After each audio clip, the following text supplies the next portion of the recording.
How do you deal with times of loneliness?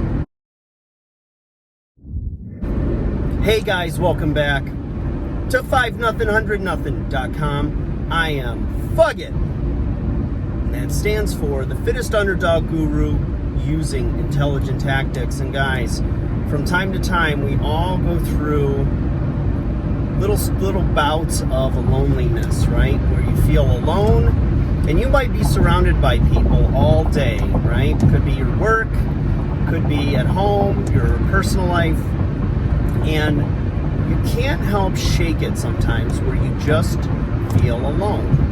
And it's like you feel like you can't talk to anybody or nobody understands you. And, you know, a lot of people deal with it in different ways. I'd say there's definitely some constructive, positive, healthy ways to deal with it, and then there's, of course, the destructive ways. And the destructive ways are easy. You know, people will either mindlessly throw themselves into entertainment, right? Consuming media, video games, social media. It can take the form of food. People, they say they eat their feelings. That definitely happens.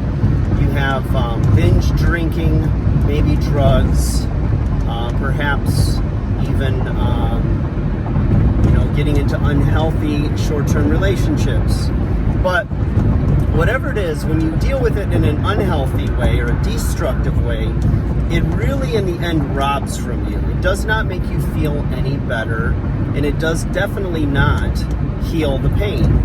In fact, it leaves a bigger void than when you first started. It leaves bigger problems, right? So with food, it can leave the issue of now your blood sugar's a mess, maybe you gain weight, you're left a little more unhealthy for those temporary binges that are here and gone, right? Drinking obviously destroys the liver. It makes you maybe do irrational things. It's very expensive. It'll drain your bank account. You might even lose a job over it or a relationship. And of course, drugs the same.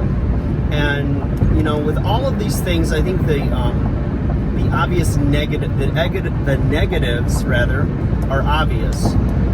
And then there's the positive things you can do.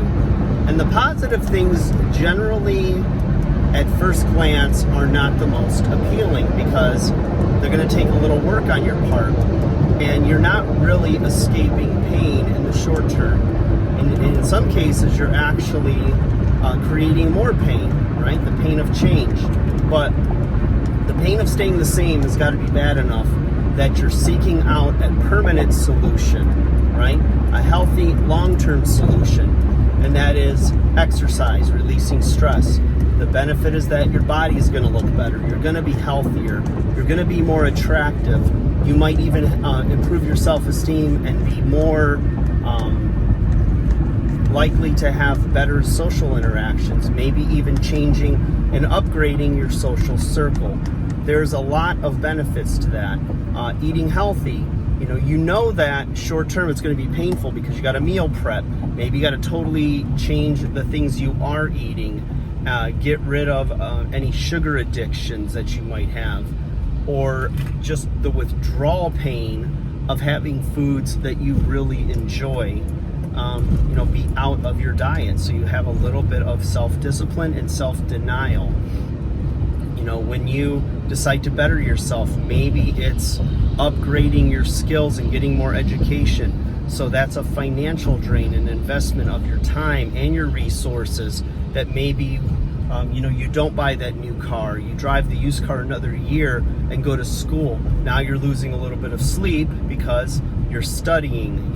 Maybe you work part-time instead of full-time, cut back on your hours and throw yourself into your new career or schooling for your new career rather.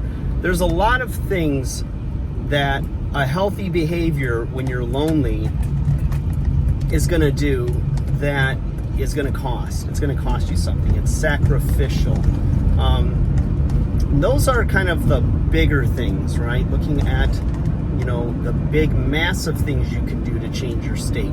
If you're having one of those times where you just feel alone, right?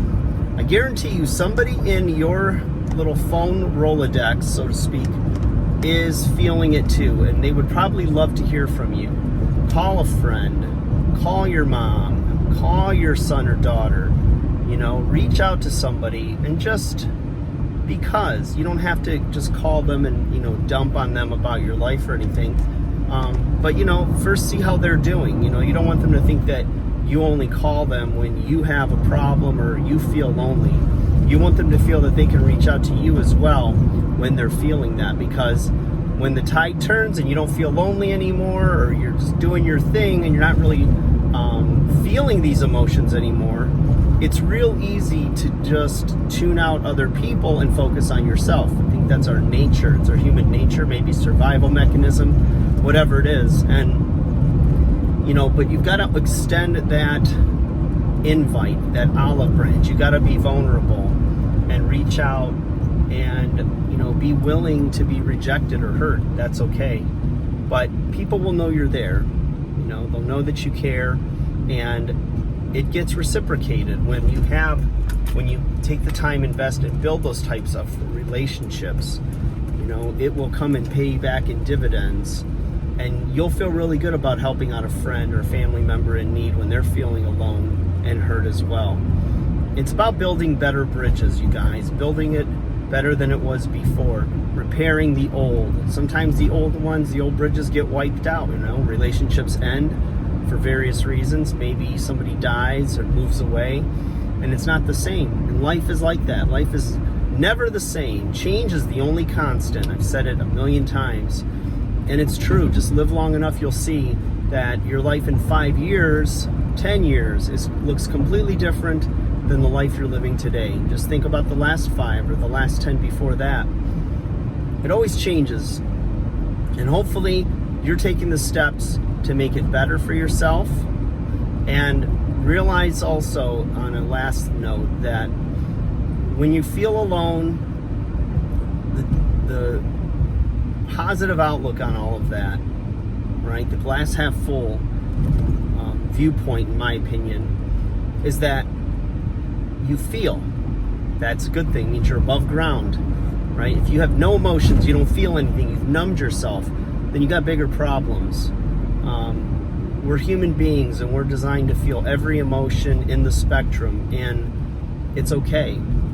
It's what you do with those emotions and how you grow from it, learn, and become a better person that really counts. So if you're alone, guys, I wish you well. Work on yourself. Try to adopt healthy habits. If you have that one bender, that one binge, or whatever, get it out of your system. Forgive yourself. Move forward. Learn from the mistake. Anchor in on the feeling of regret, and use that as a positive springboard to which to make better decisions the next day. And if you get knocked down, you get up again. Just like the great Chumbawamba said, "I get knocked down, but I get up again." Something like that. I like to mix my accents. But that's it, guys. Just wanted to shoot that out there. You guys are very supportive. I appreciate each of you. Appreciate your questions, your comments. Leave a like if you will. Subscribe and share if you will as well. Take care, and I'll talk to you again soon.